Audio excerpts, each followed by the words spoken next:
தளபதி சாய்பாபா கோவில்ல இருக்கிற மாதிரி இப்போ ஒரு போட்டோ பாத்தீங்கன்னா சோசியல் மீடியால பயங்கர ட்ரெண்டிங்ல போயிட்டு இருக்கு. சோ இந்த போட்டோ எப்ப எடுத்தது, தளபதி எதுக்காக சாய்பாபா கோவிலுக்கு போனாரு அப்படிங்கறத பத்தி இந்த வீடியோல டீடைலா பார்க்கலாம். தளபதி பிப்ரவரி மாசம் தமிழக வெற்றி கழகம் அப்படிங்கிற கட்சி ஆரம்பிச்சு அரசியல்ல காலடி எடுத்து வச்சிருக்காரு. அதுக்கப்புறம் மார்ச் மாசம் கட்சியோட உறுப்பினர் சேர்க்கைக்காக ஒரு அப்ளிகேஷன் அறிமுகப்படுத்தினாரு. சோ அந்த அப்ளிகேஷன் மூலமா கட்சியோட உறுப்பினர் சேர்க்கை சூப்பரா நடந்துட்டு இருக்கு. சோ தளபதி எதிர்பார்த்த மாதிரி கோடிக்கணக்கான உறுப்பினர்கள் கட்சியில சேர்ந்துட்டாங்க. ஒரு பக்கம் கட்சி வேலைகளை பார்த்தாலுமே இன்னொரு பக்கம் கோட் படத்தோட படப்பிடிப்புல தளபதி ரொம்பவே பிஸியா இருந்துட்டு இருக்காரு.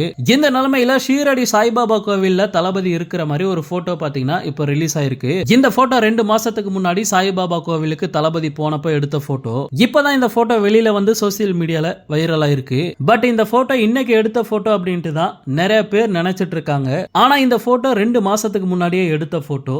பட் இன்னைக்கு தான் வெளியில வந்திருக்கு. இப்போ தளபதி கோட் படத்தோட படப்பிடிப்புக்காக துபாய் போயிருக்காரு. ஏப்ரல் 19ஆம் தேதி தமிழ்நாட்டுல லோக்சபா தேர்தல் நடக்கிறதுனால தளபதி அதுக்குள்ள சென்னை வந்துருவாரு அப்படிங்கிற மாதிரி தான் எதிர்பார்க்கப்படுது. அதே மாதிரி ஏப்ரல் 14ஆம் தேதி தமிழ் புத்தாண்டு அன்னைக்கு கோட் படத்தோட ஃபர்ஸ்ட் சிங்கிள் ரிலீஸ் ஆகும் அப்படிங்கிற மாதிரி சொல்லப்படுது. சோ வெயிட் பண்ணி பார்க்கலாம். ஓகே நண்பா, இந்த மாதிரி தளபதியோட எல்லா அப்டேட்டுமே மிஸ் பண்ணாம பார்க்க நம்ம சேனலை சப்ஸ்கிரைப் பண்ணி சப்போர்ட் பண்ணுங்க.